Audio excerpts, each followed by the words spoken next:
Chers amis, vous me dites si c'est bon, le son est bon.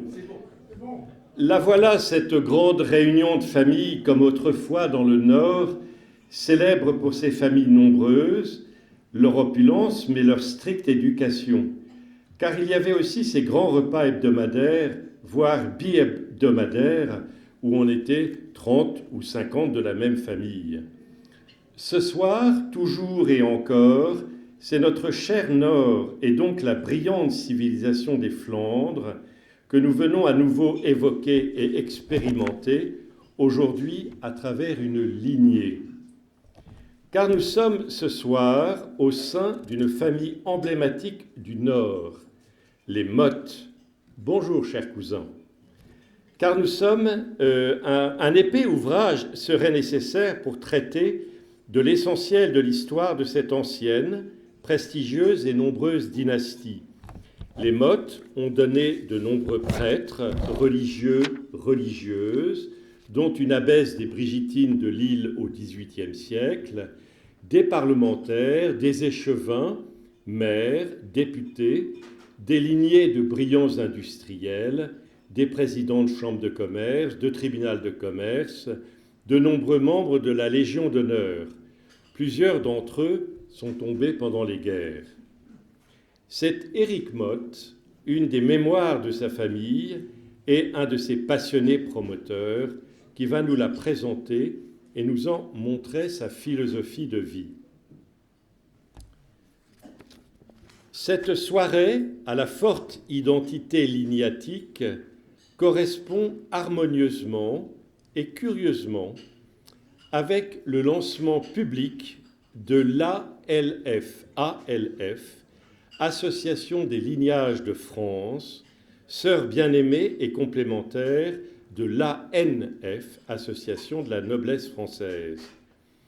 L'ALF a pour objectif de rendre hommage au lignage traditionnel de France pour leur dévouement au bien commun et donc leur noble comportement.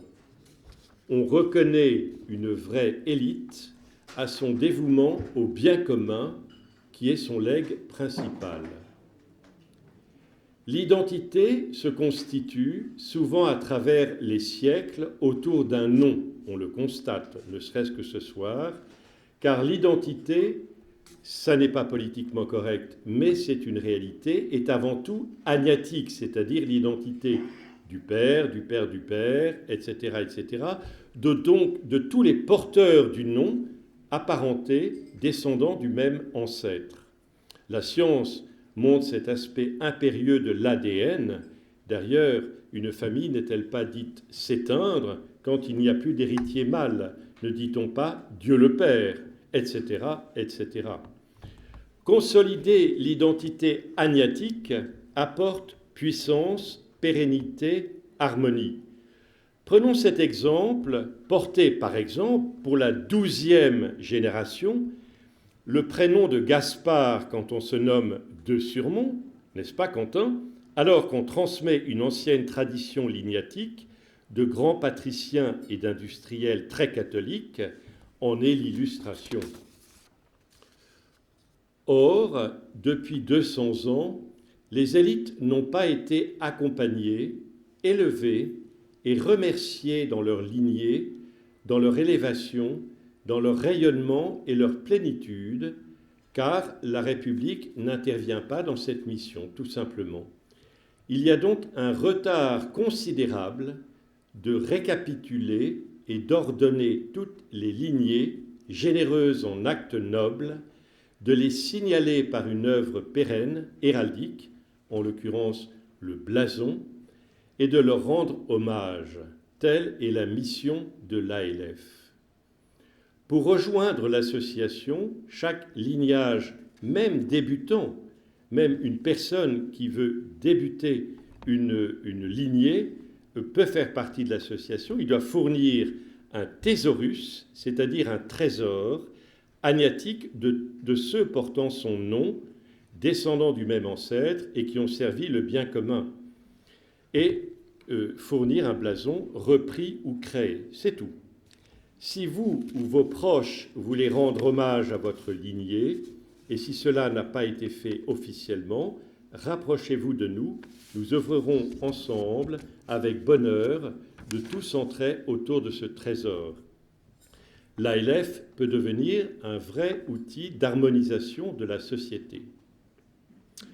Concernant le Paris du Nord, si vous connaissez des personnalités en mesure, comme ce soir, de partager leur passion pour l'histoire, l'art, la culture, les familles de cette riche civilisation septentrionale, mettez-vous en contact avec nous et nous vous organiserons encore d'oniriques soirées.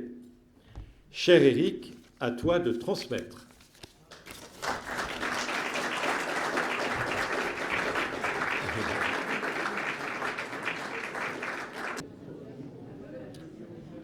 Merci infiniment Éric pour ce cri du cœur qui est en même temps une synthèse dans le temps. On remonte loin et on arrive surtout à ces valeurs qui ont été parfaitement définies par Éric et qui constituent, je pense, le lien invisible entre tous les apparentés et qui est certainement une des caractéristiques de ces familles du Nord. Donc, merci beaucoup, Éric, de nous avoir donné, c'est vraiment un don, tout cela ce soir. À bientôt. Attends.